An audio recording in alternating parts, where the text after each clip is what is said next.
जय हिंद दोस्तों, आप सभी का स्वागत है धाकड़ गॉर्जियस फिजिक्स प्रोग्राम में। आज का ये शानदार कंसेप्ट आपके 12th के लिए और कॉम्पिटिशनल एग्जाम के लिए बेहद उपयोगी है। आज का शानदार कंसेप्ट है एक्सप्रेशन फॉर एवरेज और mean value of radio activity. That is very very important. सबसे पहले पता होना चाहिए आपको कि एवरेज या मीन वैल्यू क्या होती है। एवरेज अर्थात औसत। औसत कैसे निकालते हैं आप? 4 नंबर दे दिया, 2 4 6 8, कह दिया औसत निकालो। कैसे निकालोगे?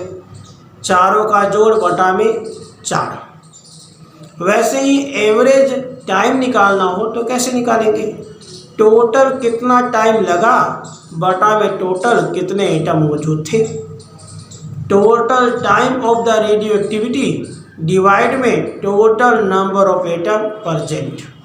पक्का?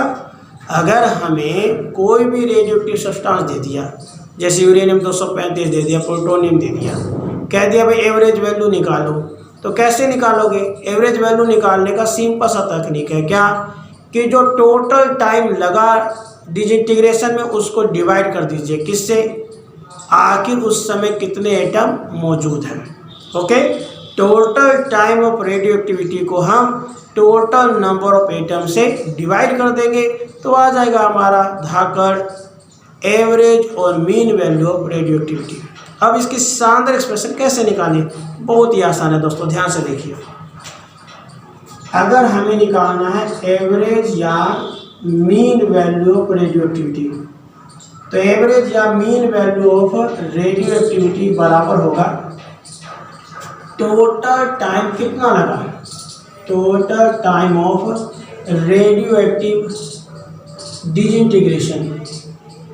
टोटल टाइम कितना लगा in radioactive disintegration divide में total number of atom percent.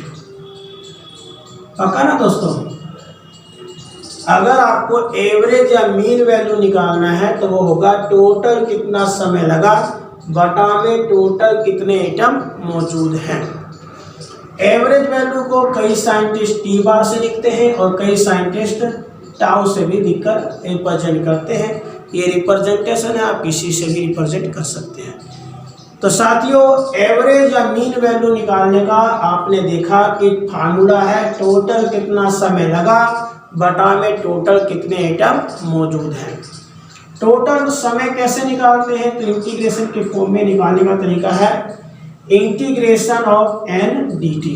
पता ना कितना समय लगा वो निकालने का फॉर्मूला है integration of N D T बटा में टोटल नंबर ऑफ एटम कितने प्रेजेंट थे शुरुआत में, एन नोट।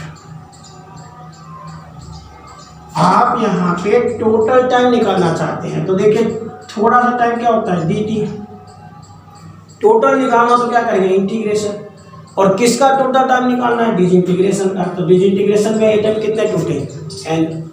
तो इसलिए टोटल टाइम का फॉर्मूला हो गया इंटीग्रेशन एन डी टी और टोटल नंबर ऑफ एटम है एन नोट। करिए, यहाँ पे जो आपका एन है वो क्या है, एन नोट ई की पावर माइनस लैम्डा टी। याद है ना आपको? आपको हमने रेडियो एक्टिविटी डीके लॉ की एक्सप्रेशन बताई है।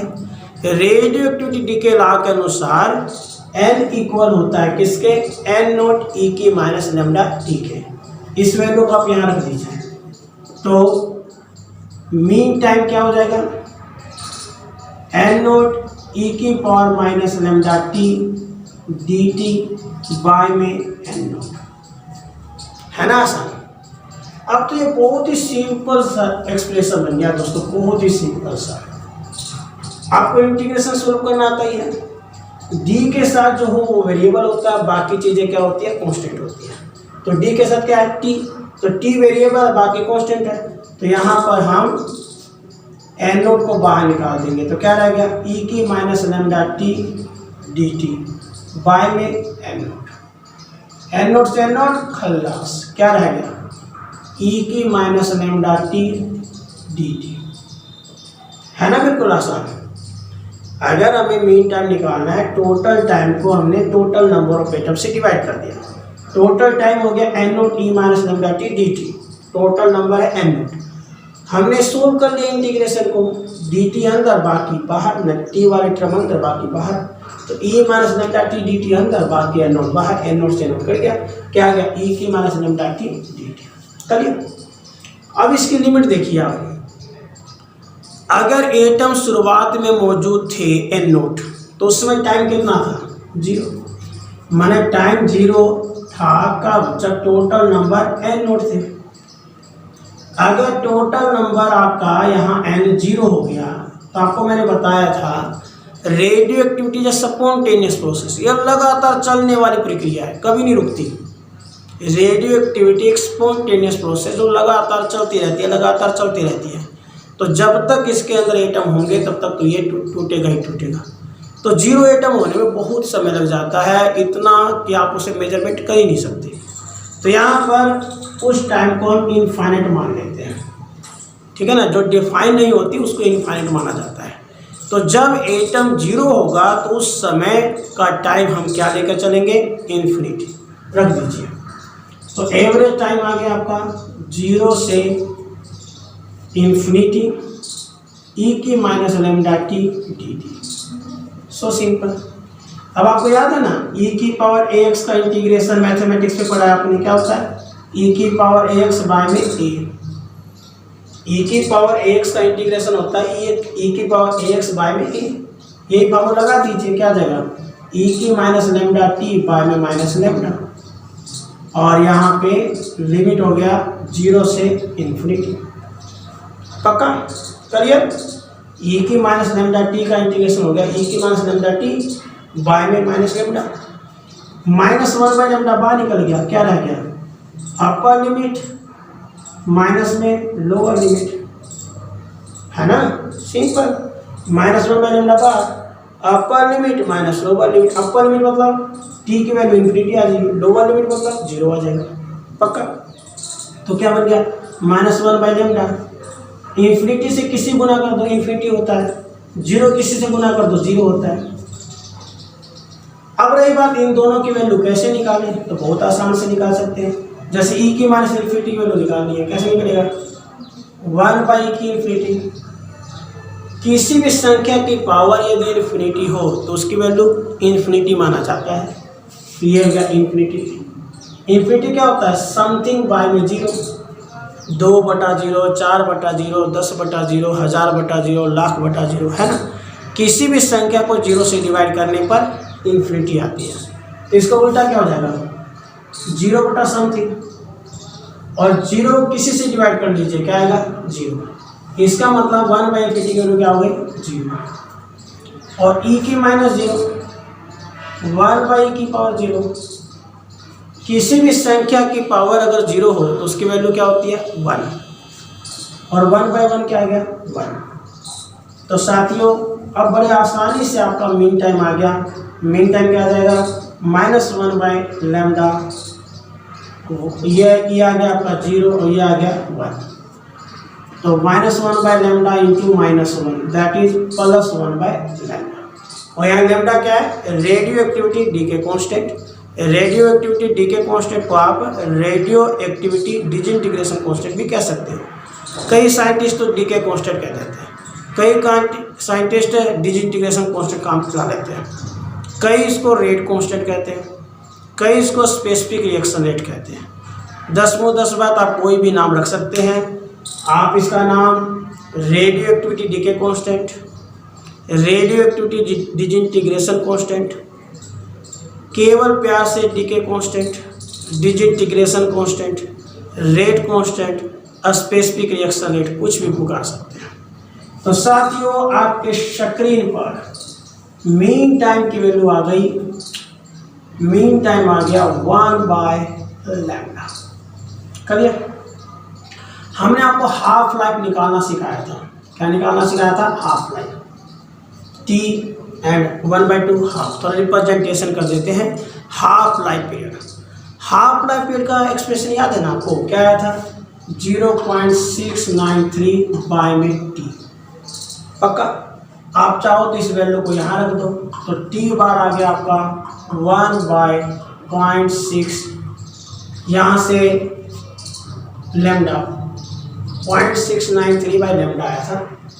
हाफ लाइफ टेम्परेचर की वैल्यू आई थी 0.693 बाई लेमडा। यहाँ से लेमडा की वैल्यू निकालना, क्या आएगा 0.693 बाई में हाफ। ओके, इस वैल्यू को यहाँ रखो 1/0.693 बाई में T half. Okay, T half पर टी मात्र ऊपर चला जाएगा, तो टी हाफ इंटू में 1/0.693 करिए।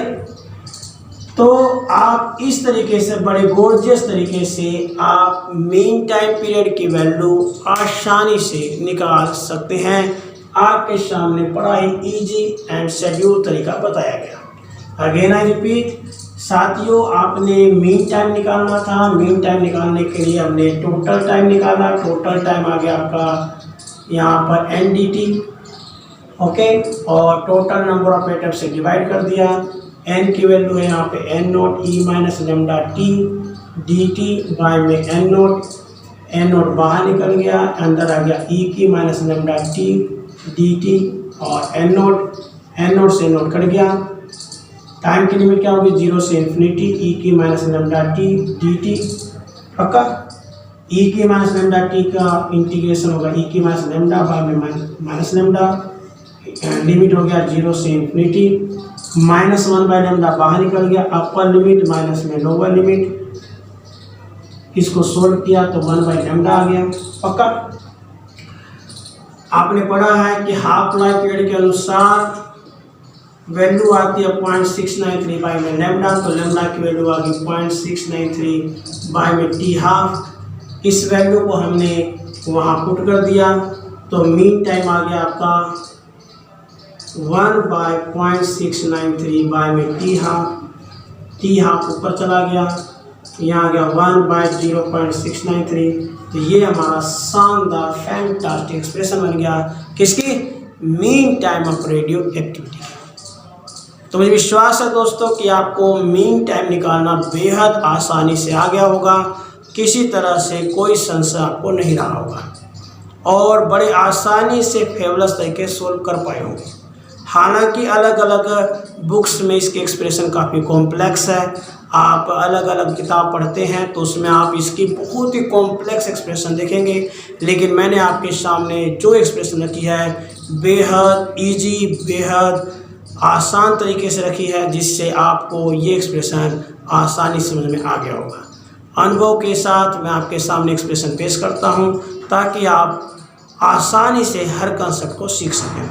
तो इसी उम्मीद के साथ कि आप ऐसे ही हंसते मुस्कुराते अपने धाकड़ कंसेप्टों को पक्का करते रहेंगे। मिलेंगे एक और शानदार नए कंसेप्ट के साथ, सेम टाइम सेम जगह। जय हिंद, जय भारत।